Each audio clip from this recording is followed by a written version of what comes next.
Hey guys, gonna try a little something different today. I'm gonna try to do a little fly tying tutorial.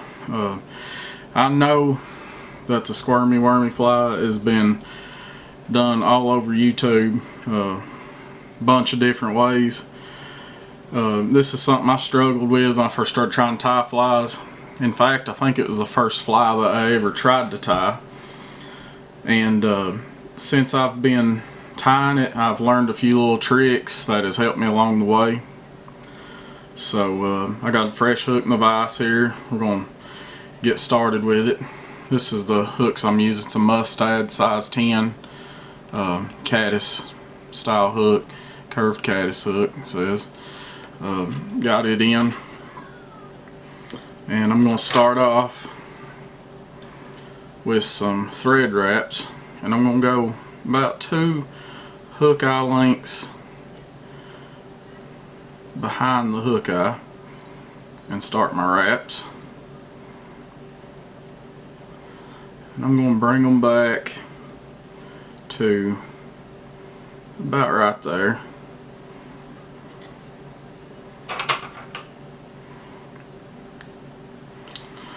Snip off my tag. Now I got some .020 lead wire, and I use this because I don't like the look of the Squirmy with the bead on it. I like weight on my Squirmy, the type of creek I fish. It's got a lot of really deep pools, and I like to fish these really close to the bottom, so I like to add quite a bit of lead wire here. And then the reason I put the thread on first is because when you go to wiggle these, they'll break off. But if you don't put that layer of thread under, it will actually unroll as you pull it. And if you fold with it in at all, you know that can be a pain. So now I'm just building up a little thread dam in behind it here. I'm going to go some wraps across the wire. Build up a little thread dam in this area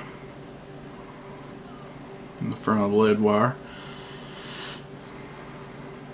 Then I'm just going to kind of put some coating of thread over the lead wraps there. Okay. I'm going to stop my thread about right here, bring it down. Okay, now I have some dubbing right here. Custom made this just for the Squirmy Wormy, really.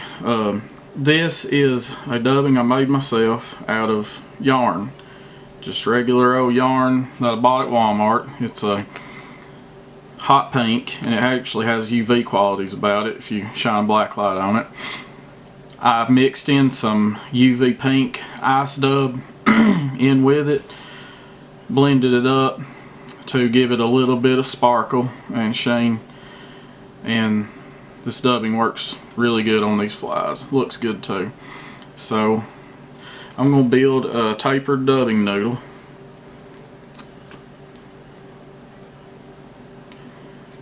And I'm actually going to build kind of a thick, bulky noodle.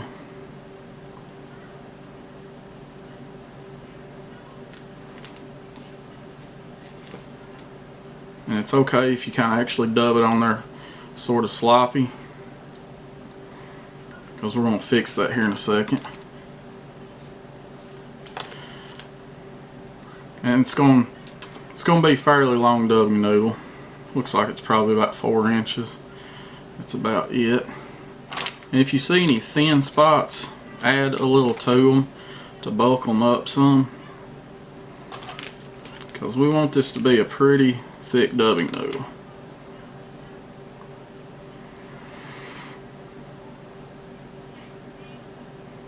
Alright, and now that I have that dubbing noodle created, I'm actually going to close it off in a dubbing loop. Right here where I have it, the thread started.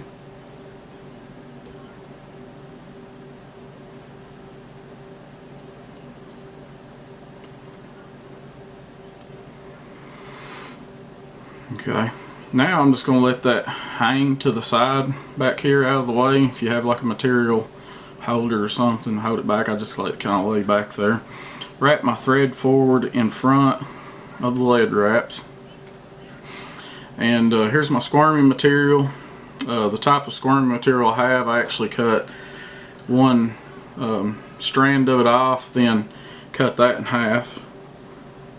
But you know, that's personal preference, however long you want to make your squirmies. Do a pinch wrap loosely, because this stuff is notorious for getting cut in two. I do about three wraps roughly. And then I want to kind of stretch and pull it kind of towards me and try to get this started across the lead. And I pull it and stretch it to help not create so much bulk in that area. And when you get to the back end, don't wrap down below your lead wraps. Actually, it'll just come back up across. And these are loose wraps with like hardly any tension whatsoever. Then I'm going to pull this back and do a couple of wraps right there. Then I'm going to get a half hitch tool and put a nice little half hitch in there. Right there like that. Okay. If you have a rotary type vise, I'll put it in my bobbin cradle there. Okay, now this dubbing loop with the dubbing we have placed on here, I'm going to kind of fix mine up a little bit there. I goofed it up some.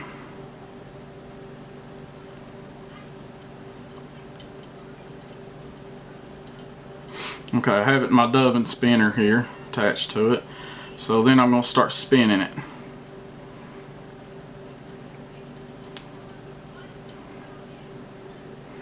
And what you're going to end up creating, and don't put much tension on this when you spin it because you'll just end up breaking your thread, but I want to come up with it. It's going to look like a little rope when you do your dubbing loop and dubbing this way. And you can kind of twist it with your fingers to flatten out the rough spots. And then we're going to use the rotary function on my vise here. We're going to start wrapping, and we're going to try to cover these lead wraps here mostly with touching wraps.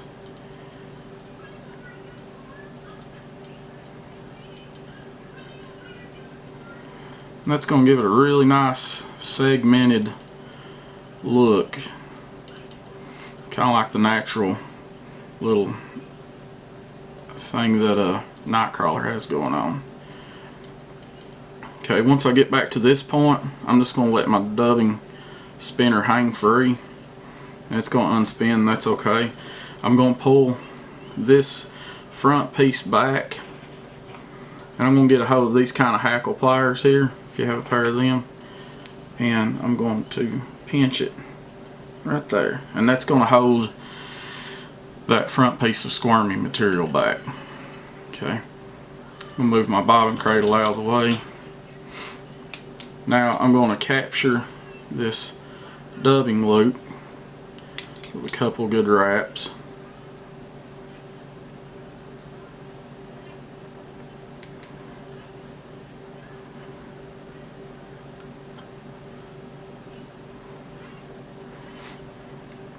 Now I can snip that free.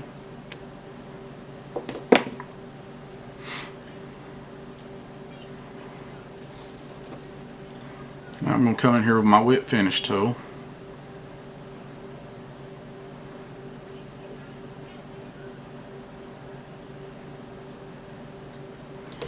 Alright, I gave a 6 turn. I meant to do a 5 turn, but it's okay. And I put 2 5-turn whip finishes in,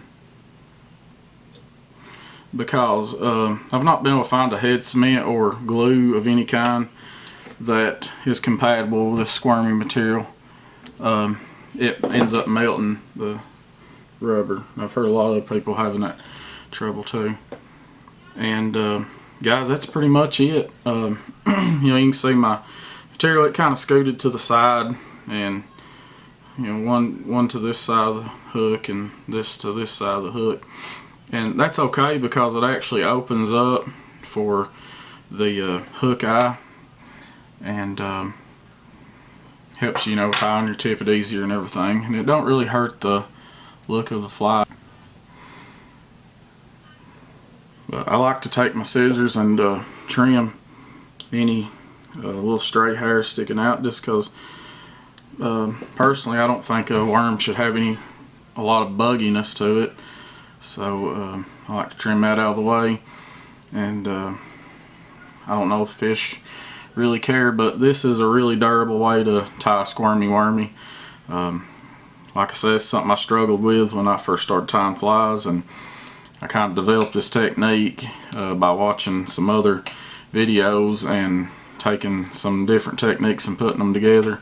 This is a good weighted fly, so it's going to get on the bottom. Personally, I don't like a bead because I just think it takes away from the natural look of the fly.